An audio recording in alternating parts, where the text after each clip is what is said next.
Ayan, bago ang lahat, of course, Mamang, happy birthday. Happy birthday, Mamang!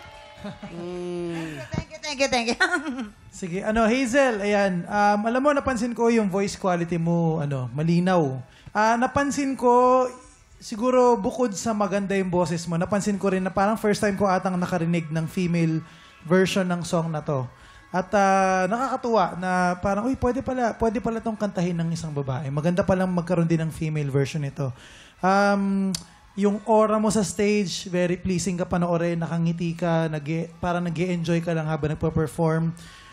Siguro yung dynamics lang, parang feeling ko lang from the start hanggang dulo, parang pantay-pantay masyado yung lakas.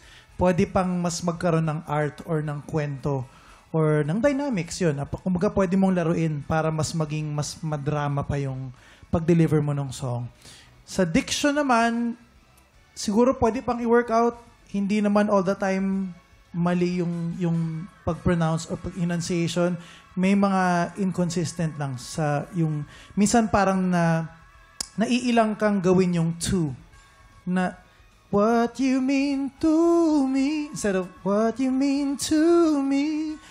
Hindi lang siya consistent kasi may mga parts na nagagawa mo yung tamang tunog ng T, ng T, ganong sound. Siguro aralin mo lang siya na talagang maging consistent ka all throughout the song. Yun lang.